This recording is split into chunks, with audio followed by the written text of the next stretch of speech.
राम राम जी। आप सभी को होली अष्टमी की ढेर सारी शुभकामनाएं। हमारे यहाँ होली अष्टमी का व्रत कैसे करते हैं ये मैं आपके साथ शेयर कर रही हूँ। सबसे पहले हम कथा करने से पहले होली माता का यानी गाय और बछड़े का जो लॉकेट है उसकी कंठी को पहनते हैं।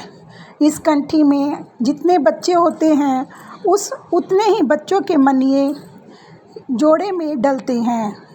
इनको कथा करने से पहले गंगा जल से अच्छे से धोकर पुराने धागे को निकालकर नए धागे में पिरो लेते हैं। फिर होली माता का कैलेंडर दीवार पर लगाकर उसके सामने एक बड़ी मटकी, उसके ऊपर छोटी मटकी, दो गढ़ बनाकर ताजे जल की भर कर रखते हैं। फिर मटकी का जो ऊपर वाला ढक्कन है उस पर कुछ हरी भरी सब्जी और कुछ मीठा रखकर हम कथा कहते हैं। यहाँ मैंने इसके ऊपर सिंगाड़े रखे थे। हरे रंग की सब्जी या फल लेना ज़रूरी है। उसके ऊपर मैंने यहाँ जो सास को बायने में साड़ी देनी है उसे रखा है और एक लोटे में, छोटे से लोटे में जल को लिया है ताकि मैं सूरज को अर्घ दे सकूँ।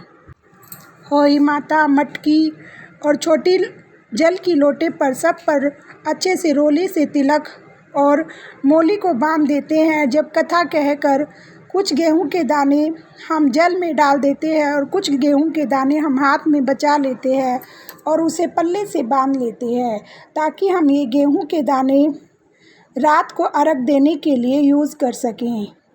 दिन में जो हम कथा कहते हैं उसे कहकर फिर हम सूरज को अर्घ देते हैं और अच्छे से सूरज भगवान को नमस्कार करते हैं।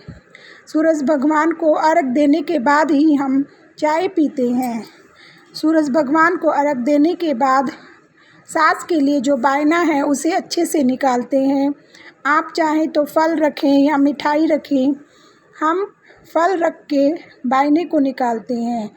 जब रात को तारे निकल आते हैं तब हम तारों को अर्घ देने के लिए जो भी हम अपने खाने के लिए बनाते हैं उससे ही अर्घ देते हैं।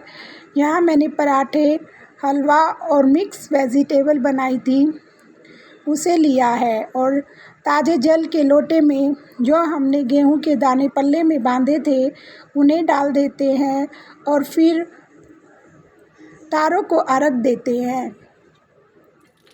तारों को अर्घ हम ऐसे देते हैं। ये व्रत भी हम करवा चौथ की व्रत की तरह ही मनाते हैं, बस फ़र्क इतना है उसमें हम चाँद निकलने पर अर्घ देते हैं और व्रत खोलते हैं।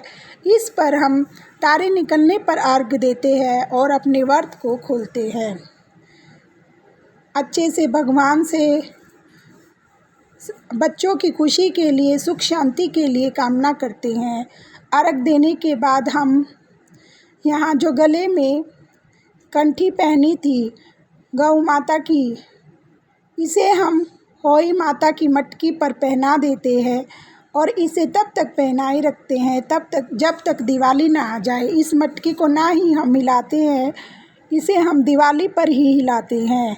जय होली माता की।